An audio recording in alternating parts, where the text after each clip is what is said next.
All right, greetings. My name is Adam. I will endeavor. I come from several traditions, but today I speak from a tradition called dialectics. Dialectics in Greek means talking through things, and it is the philosophical art of seeing contradictions as intrinsically, simultaneously present in the world. Up as meaningful only together with down, death born together with life, truth illuminated by untruth, and what is right meaning equally an idea of what is wrong. For me, my education in this tradition began as a child with a father who would propose the counterpoint to any principle I hit upon, a mother who encouraged me to appreciate both sides of conflict, and a brother who was mostly willing to debate hypotheticals with me for countless hours before we fell asleep. When I went to college and was politically radicalized, it was the spirit of dialectics that helped me live in and through the contradictions of seeking to overturn the same world that I was nevertheless also trying to find my way in. And later, as I pursued the study of philosophy through my doctorate and over the last decade of work as a professor up till now, dialectics has served me for a tool for researching and teaching about the deepest tensions that shape our lives. This talk is delivered to, but also genuinely dedicated to the Ethical Humanist Society of Long Island, a group of people who are engaged in the quixotic and existential project of making, being, and becoming a community in which we may then be said to have lived. I am also living towards you. In any case, as it says on the tin, dialectics is about talking through things, so let's talk through some things. My presentation on the right life and the wrong world has two parts. Part one is entitled, Nothing Comes Naturally to Us. Part two is entitled, We Are Always Already Doing It. So, nothing comes naturally. First of all, a human life is not merely a biological phenomenon. And for that reason, nothing comes naturally to us. At least nothing comes wholly naturally to us. Even our most primal instincts and sensations are compiled and arrive to our awareness through the mediation of language, culture, attitudes, and relationships, and the millennia of history involved in the evolution of those things. For it to be my hunger, it must already be a conceptually organized feeling. For it to be my gender, it must already be a sociocultural phenomenon involving my will and self-understanding. Thus, living a human life at all is not a task that a single person can accomplish, but relies on humanity as a whole. Sever the communal and intergenerational links, and you may have, briefly, hominids, but you will no longer have humans. We are united at least in our shared vulnerability. We all depend for our existence on our shared humanity. Now, living a human life well is an even more complex and vulnerable thing, and in the Socratic tradition, it has been the defining concern of philosophy. Aristotle gave some sense of the scope of the challenge by outlining three distinct senses of having lived well: the life of pleasure, the life of recognition, and the life of principle, and then by showing that each one of those is busted, or rather, falls short of completely fulfilling the aim of human life. Pleasure is crucial but transient. Recognition binds us to our communities, but places our worth outside of ourselves, in the hands of those we can only hope merit our trust. And while principle shines above the ebb and flow of social life, it must, for that very reason, always question whether its meaning has remained stable only at the cost of abstraction, disconnection, and irrelevance. What Aristotle concluded from this is if you actually synthesize these together, sort of like in a stereoscopic view, looked at as practices, the different lives superimpose to form a composite vision of the good human life. Seeking pleasure well means bringing desire into a balance that we can discuss in a shared understanding with our community. This is, by the way, the deeper side of gossip. Coming to a shared understanding with our community, communing well, means building personal and political relations oriented not only around mutual benefit, but also shared principles. And finally, sharing principles well, reasoning well, means grounding our principles through their regular questioning and investigation in the immediacy of our feelings and the immediacy of our relations. There is certainly more to living the right life, but this unity of individual feeling, communal relation, and the reflective thinking that connects and elevates them, pleasure, recognition, and principle, is a robust starting point. In any case, we don't need to keep adding elements since we have already arrived at our problem. The good life, if it was ever truly possible, is no longer possible today. You cannot live the right life in the wrong world, and our world is wrong. Oh, really? So, Two questions, at least. What does it mean to say that the world is wrong, and why can't you live the right life in it? I'll respond as a philosopher, but also as a person. Um, First of all, the idea that the world is wrong is in some senses an ancient one. One of religion's foundational paradoxes is how to reconcile a sense of justice, either in the concept of a just God, or even merely a stable idea of right and wrong, with the presence of destructive impulses in the human heart and the proliferation of injustices in our societies. This was, as you may remember, the motivation for the flood. Dualistic worldviews, seeing the world as made up of two irreconcilable opposites, good versus evil, matter versus spirit, light versus dark, have arisen globally wherever this sense has grown especially acute. For a dualist, the world of our lives is always, in some sense, wrong, insofar as it hasn't fully gotten rid of its inevitable shadow. From my perspective, dualism is partially correct. The world can't be right as long as it is afflicted by wrong, but dualism is also mistaken. By projecting the split of good and evil into the basic structure of reality, it actually sidesteps any accountability for doing something about it. If the co-presence of good and evil is inevitable, then we would have an easier time reconciling, then we would be, delusional to try and overcome evil, or even to radically shift the balance. The dualist, who thinks of things in this divided way, actually has an easier time reconciling with the world, since conflict is how things are supposed to be on Earth. One culmination of this sort of worldview is the idea of heaven and hell. Even after death and for all eternity, the wrongdoers are wrongdoers and the righteous are righteous. For the dualist, you may even aspire to live the right life, trying to live morally by scorning this wrong world and vesting your hope in a pure elsewhere. If instead, we refuse this escape and insist on looking at the world in and for itself, then we are left with an obligation to think about how to achieve a good life here. So, we can put aside the ancient idea that the world is wrong metaphysically, but there is a different sense in which the world is wrong, and this one is more difficult to just dismiss. If you recall, the Greek idea of the good human life relied on the interconnected practices of pleasure, recognition, and principle. Already in the view of classical philosophers, these practices run up against various obstacles. In fact, they require adversity to function. You cannot be courageous without feeling fear. You cannot cultivate good judgment without making and encountering mistakes. You cannot practice justice and mercy without transgression and hurt. But these misfortunes were seen as part of a holistic good world, since they were drawn into the circuits of a thriving ethical life. So what prevents me from agreeing to see our world this way, as a world in which the right life can be constructively pursued by addressing wrongs, occurrence by occurrence, as they inevitably take place? Two objections. This vision is not pessimistic enough, and this vision is not optimistic enough. Which is why, by the way, I appreciated the quote from Felix Adler that's in the program, which, just for fun, I might read now in advance. Oh, well, no, it's the closing words, so we'll save it for that. But you'll notice there's a quote about optimism and pessimism. Anyway, so why is this vision not pessimistic enough?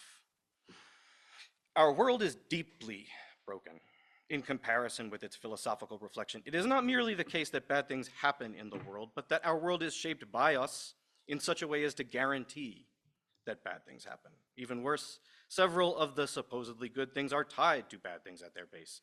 With the entanglement of our global political economic structure and its accelerating destruction of the planet as a humanly habitable environment, it is not even metaphorical to say that our way of life is itself producing its own destruction. How has the world become this broken? Well, it broke at the joints, at the links. The link between individual satisfaction and communal recognition and principle, and the link between principle and satisfaction. As I sometimes say to my students, the secret sauce of Greek philosophy, its binding element and its source, is democracy. Philosophy is the child of democracy, both historically and in its structure. Why? Well, democracy is more than just a system for making decisions. It is the formula of a good human world in general.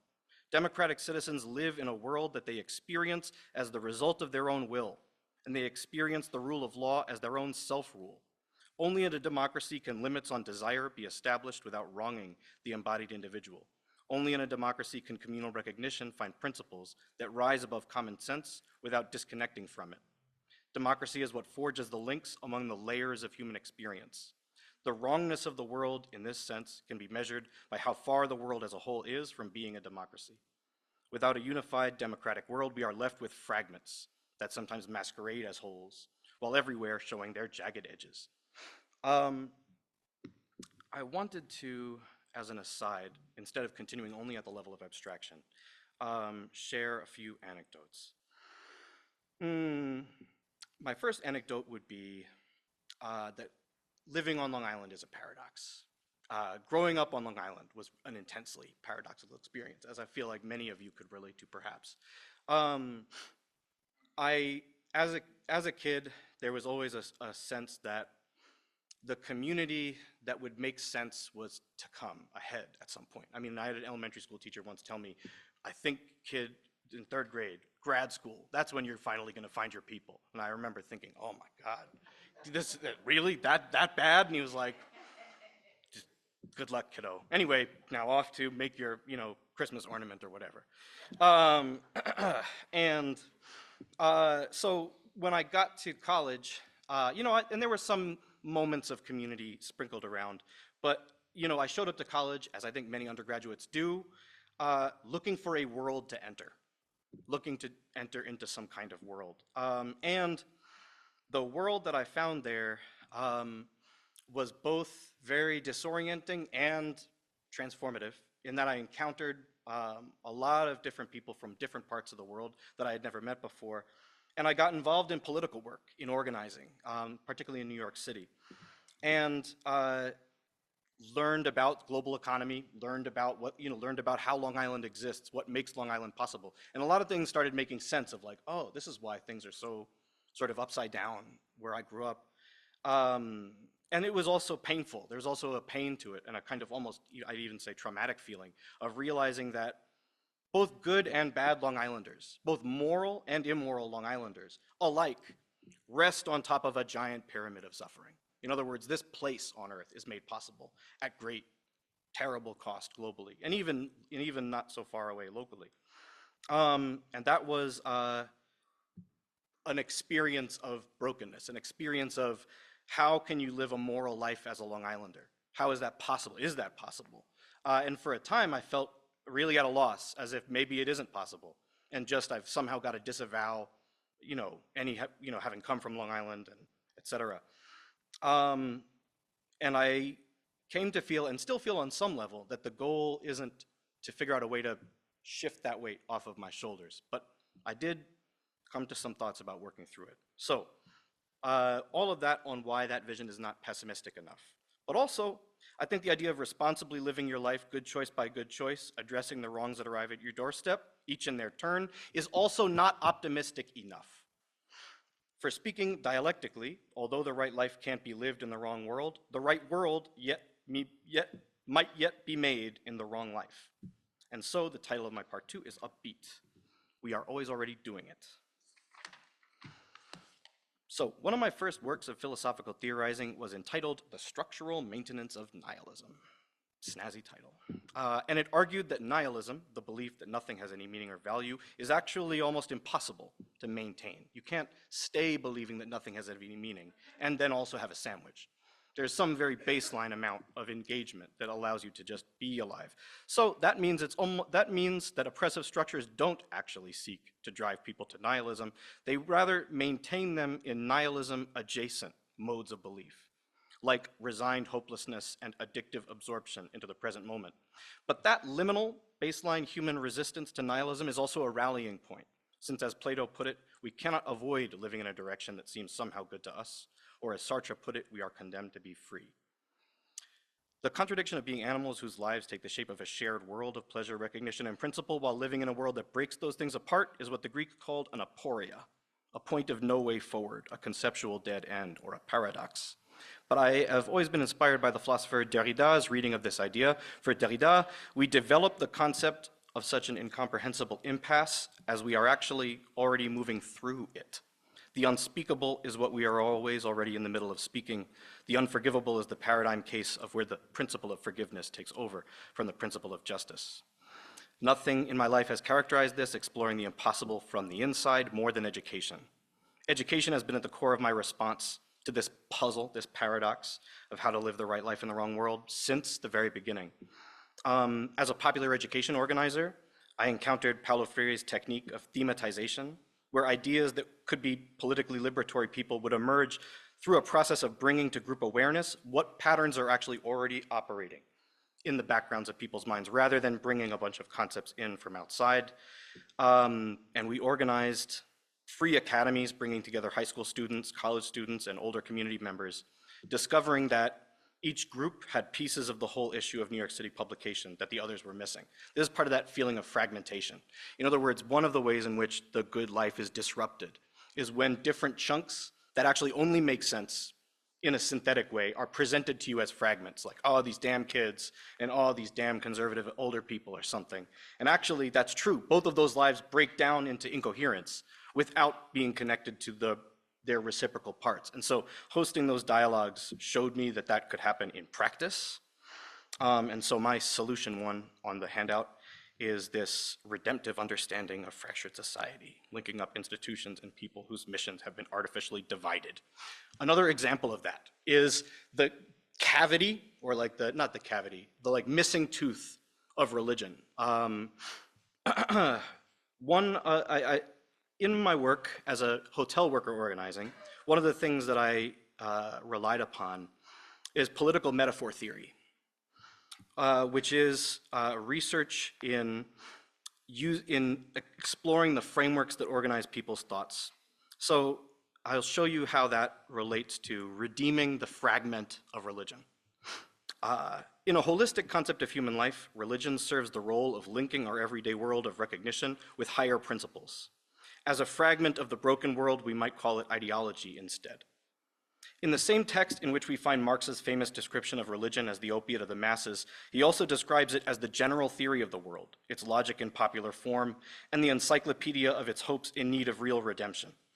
Political metaphor theory seeks to understand the deep metaphors that frame how people see the facts of the world, beneath any of the explicit opinions they might consciously hold about it. As an organizer among hotel workers, one of my jobs was to do thematic research to figure out the frameworks through which my coworkers understood the workplace, as well as vulnerabilities of those frameworks that could be useful for organizers. And I'll just mention, and I'll be happy to elaborate this more in Q&A, but one of the main ones was that a lot of people at the time, and this was 2008, 2009 that I was in California, so this is the height of the recession, and a lot of people talked about their work in terms of, I'm lucky to have this job. I just feel really lucky to have this job. You know, like, yeah, things are shitty, but I feel really lucky to have a job. And my team and I did a bunch of work to exploit that framework. In other words, like, okay, so luck means you're thinking of the workplace as a game where you've got like a lucky roll of the dice or something like that. What if we shift to talking about, well, what are the rules of this game? Who's establishing the rules of this game? And in fact, who's actually the lucky player in this game, et cetera.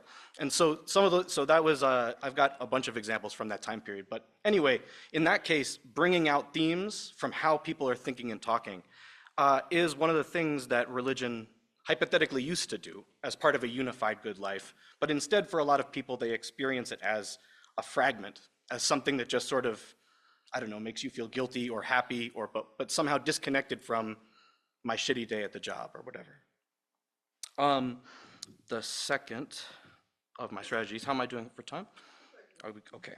The second of my strategies I put here as a reconstructive approach to moral intersubjectivity, building and sharing techniques for getting to the sources of ethical agreement beneath the distortions of public antagonism. Okay, this is an interesting one. So this goes to the class. This goes to my work in the classroom. In an ethically disrupted world, it is often the case that bringing up topics that people feel the most strongly about results in rancorous argument and the feeling of hopelessness in the faces of rifts in worldviews that feel too far to bridge. Anyone who's ever taken a brief look at a comment section on a YouTube video or a TikTok video knows that it's almost like a descends into paralysis mode. You know, people sort of flinging rocks, and I actually had an assignment for students for them to get onto a comments feed and try to somehow turn it into a productive discussion. That particular experiment did not thrive for reasons that might have to do with the structure of that platform. But anyway, first point, disagreement rests upon shared background ideas. We cannot disagree about what counts, for example, as true friendship without there being some shared center of gravity to the word that makes it something worth fighting over. someone who defines friendship as the people who care about you, and someone who defines friendship in terms of people who spend their lives together, have something to talk about.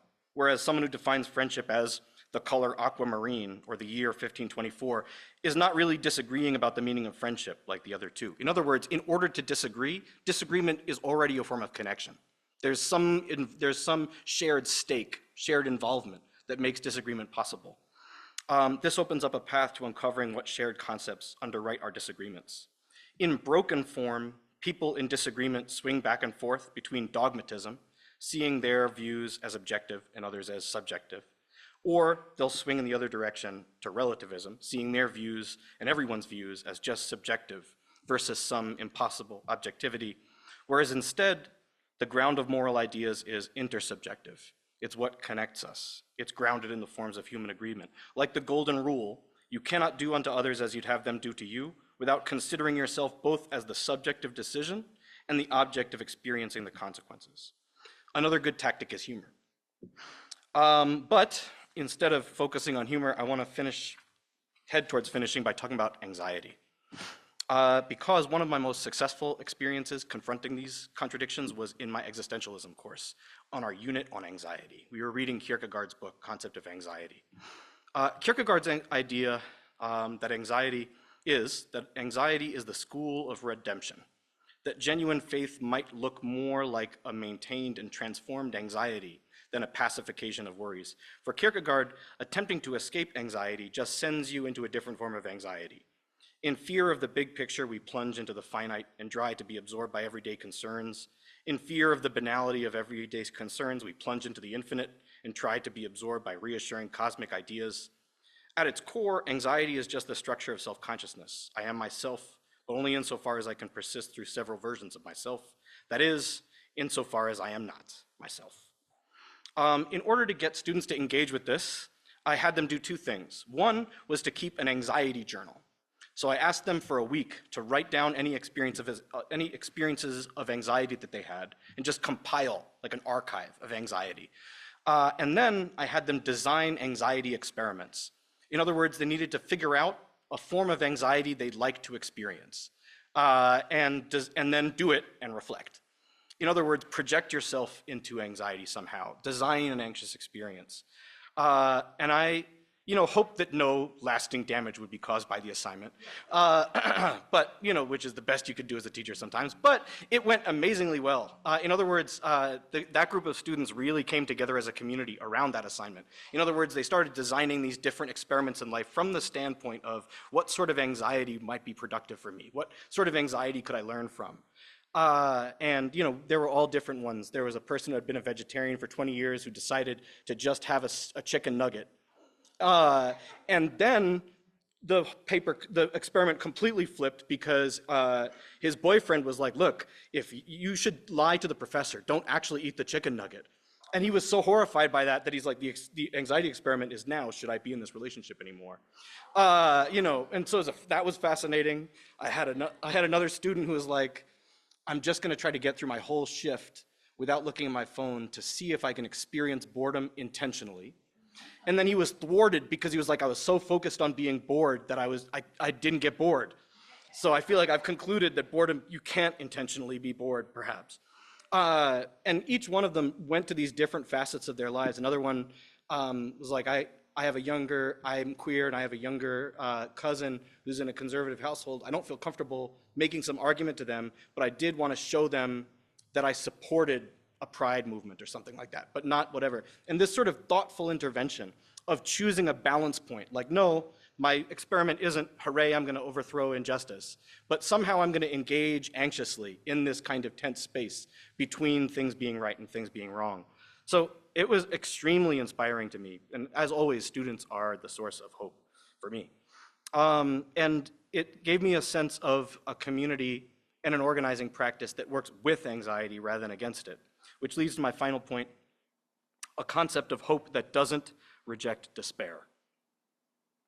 On this topic, I want to begin with a reference to my therapist, actually, who made two comments that I think are super useful. One, she made a comment that you are never at step 0 of a journey.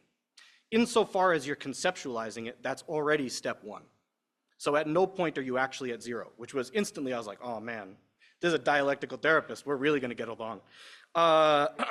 So you're always already at the first step. But then she had an even deeper cut for me, and her background is in addiction therapy specifically.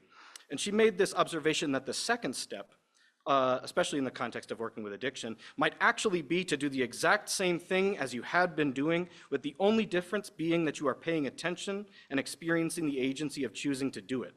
For example, the second step for an alcoholic might be to own up to and acknowledge that the plan for the day was to go home and drink, allowing the feeling of agency and the emotions connected to that agency to start filtering in.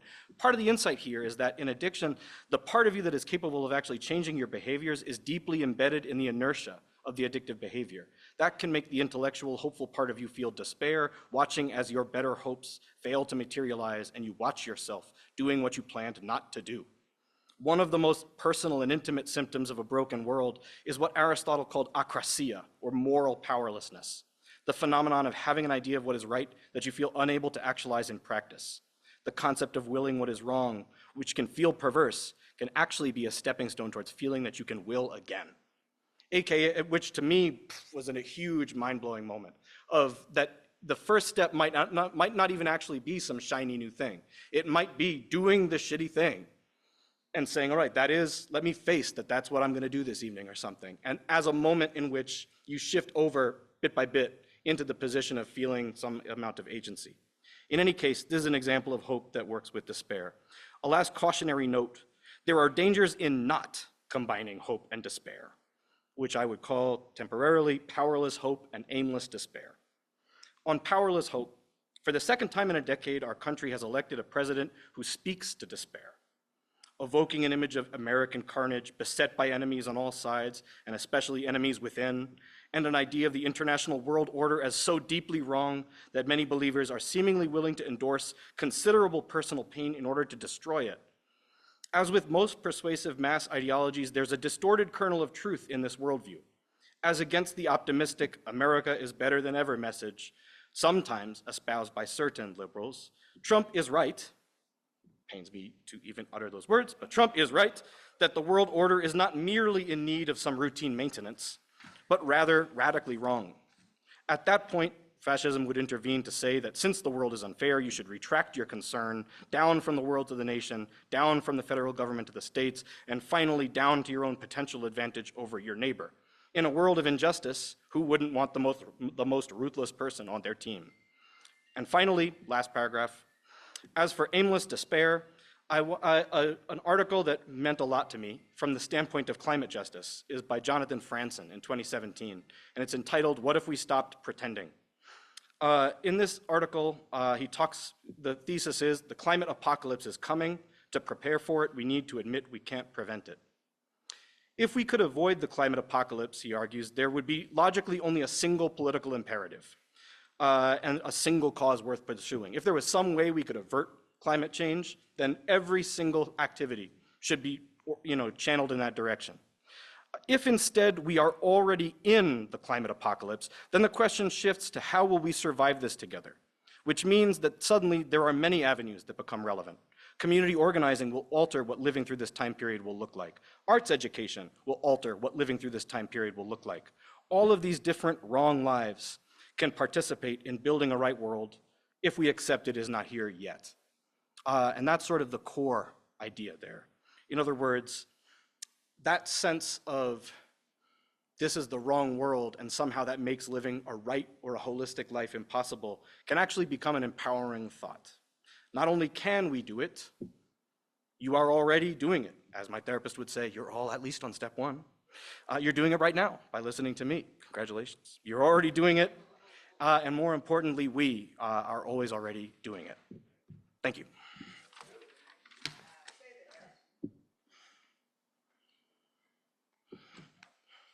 I have to imagine your classroom is a rather dynamic, interesting environment.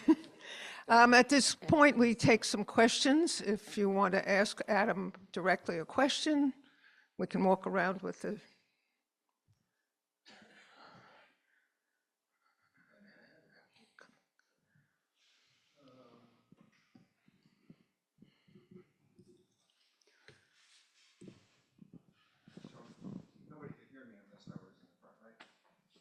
so my question for you, Adam, is there anything in your life personally that you've adopted as a practice to deal with the kinds of things that you're talking about? Yeah, I'd say several. I mean, I think that one thing that I don't know if it came out as strongly as I wanted it to, but I think of, for instance, friendship is a political practice. Cultivating, and in fact, for me, my best friends, and I'll mention Nar as one of my best friends, are people who create a friend. One way of thinking about friendship is that friendships create sort of microcosms in which the right life can be sort of projectively lived a little bit. In other words, a good friendship and a good family and a good community in ways are projective, and they sort of provide like biomes, if you will, for hope. Like like a sort of protective environments. So I put a lot of thought and work into friendships, and I think also as a teacher, I cultivate friendships among my students, not crossing a line of personal and private, but I do actively try to put in work in order to create environments for people to encounter each other. Because for me, my philosophy education, some of those classes built really important friendships for me. Some of the assignments and projects that I was given weren't just group work like, oh man, is this joker going to even do half the things they committed to, but instead were things that encouraged me to interact with my peers in ways that were engaging in the community in different ways, asking each other really profound questions. And so both as an educator and as an individual, I think about friendship. And then I think I would also add in a practice that this community does that I admire is the moment of silence. And I think that part of what that symbolizes to me is holding space for the unspeakable, or holding space for the things that don't have a clear way that they can be resolved anytime soon. And I think that often, even myself, I've struggled over the years with, if someone tells me something they're suffering with, it's very hard to restrain the impulse to be like, oh, is there some way I can help? Is there something I could contribute to easing your pain? That's a natural and not even a bad thing. But I think I've, over the years, gained in my ability to hold space for people going through those things, and to hold space for all of us as we live in a world that on some deep level doesn't make sense. And I think that also provides links as an organizer for talking to people when they say things are hopeless. It makes a difference if you right away go, well, here's a newspaper that tells you how there's actually lots of hope, versus, yeah, I feel you. Like on some deep level, you're not wrong that things are bleak in one dimension of things at least. Yeah, so those are a couple of thoughts. Anybody? Come on up.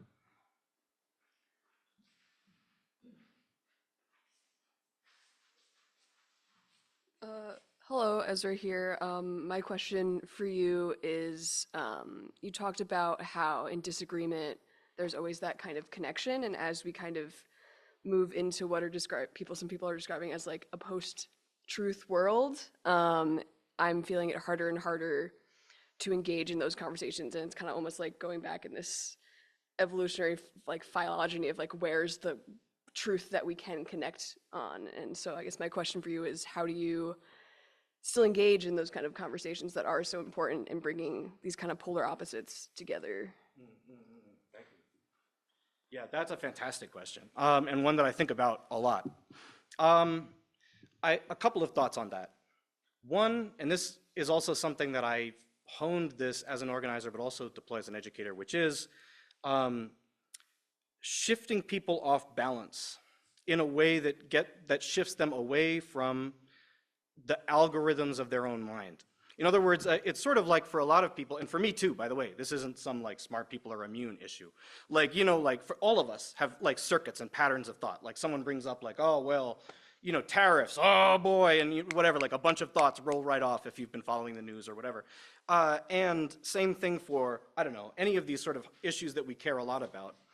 And one of the things that I think is the challenge is how to get people to like break script and suddenly be in a more uncertain space. Because and I think it begins in part with realizing how actually scary that can be and vulnerable that is, to be out on the thin ice worried that you're now no longer saying something you're sure if it's right or wrong.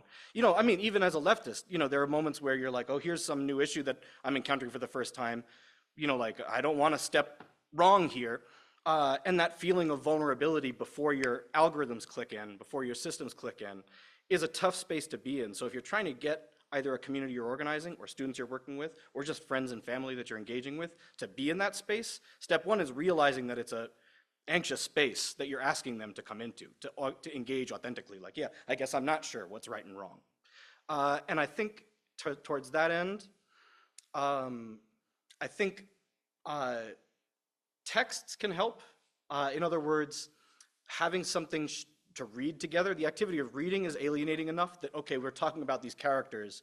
I don't have to have so much stakes in knowing for sure the right ideological position on this story or film. Doesn't have to be written. In other words, art can be a way of diversion. Humor can also be one. In other words, people who are able to laugh at themselves are able to loosen up a bit, their grip on, I have to be sure. And approaching things from asking people to tell their story would be a third one. In other words, letting them become confident because they're talking about something that happened to them. That's a really deep one, because if you get, especially as an organizer, if you get someone talking and like now they're saying, you know, actually, now that I think about it, when I was 8, blah, blah, blah, blah, blah, that's gold as an organizer, because that is way more gripping to people. That's going to get them to come to the rally, the demonstration, the delegation, whatever, more than anything else, that sort of grip on their own life experience. So I'd say, yeah, anticipate anxiety, shift them out of their comfort zone, but know what you're doing, and get their story as a way to grip them. Yeah, those are some thoughts. Thanks, Adam. Thank you.